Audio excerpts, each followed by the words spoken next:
জি বাংলার পর্দায় সদ্যই শুরু হয়েছে নতুন মেগা দুর্গামণি ও বাঘমামা। এই ধারাবাহিকের মাধ্যমে কার কাছে কই মনের কথা ধারাবাহিকের পর জি বাংলার নতুন মেগায় ফিরলেন জনপ্রিয় অভিনেত্রী মানালি দে। এক খুদে ও তার মাকে নিয়ে এই ধারাবাহিকের গল্প। খুদের মায়ের ভূমিকায় দেখা যাচ্ছে অভিনেত্রী মানালি দেকে এবং মুখ্য চরিত্র দুর্গামণির ভূমিকায় অভিনয় করছে শিশু অভিনেত্রী রাধিকা কর্মকার। ইতিমধ্যে অনেকেই রাধিকাকে চেনেন। খুদে শিল্পী রাধিকা এর আগেও জি বাংলার পর্দায় কে প্রথম কাছে এসেছে ধারাবাহিকে ছোট্ট মিহিকার চরিত্রে অভিনয় করে দর্শকের নজর কেড়েছিল। তবে এবার তাকে দুর্গামণি ও বাঘমামা ধারাবাহিকে মুখ্য চরিত্রে দেখা যাচ্ছে। এই ছোট্ট খুদে শিল্পী মাত্র 4 বছর বয়সী সকলের প্রিয় হয়ে উঠেছে।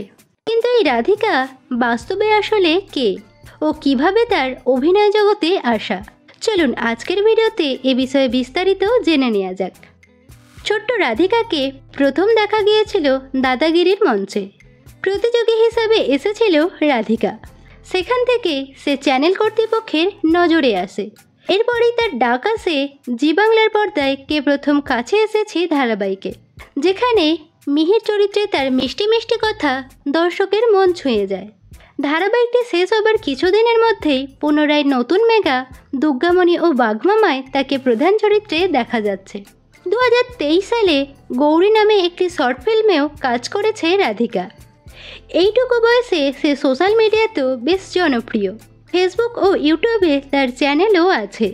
সেখানে সে তার নিত্যদিনের ছবি, রিলস ও ভিডিও পোস্ট করে থাকে। রাধিকার বাস্তব জীবন সম্পর্কে বলতে গেলে রাধিকা 2020 সালের 27শে জুলাই পশ্চিমবঙ্গে জন্মগ্রহণ করে।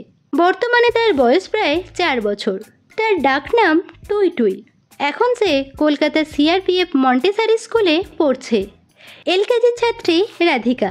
তার মা হলেন সুস্মিতা কর্মকার ও বাবা হলেন সানি কর্মকার। তিনি একজন মিউজিক ডিরেক্টর। ছবিতে রাধিকাকে তার পরিবারের সঙ্গে দেখতে পাচ্ছেন। দুর্গাপুরের বাসিন্দা তারা। তবে বর্তমানে রাধিকা শুটিংয়ের জন্য কলকাতাতেই বসবাস করছেন। কলকাতায় রাধিকার বাবার দাদুর বাড়ি। বর্তমানে তারা সেখানেই থাকছেন। রাধিকার শখ অভিনয় করা ও পিয়ানো বাজানো।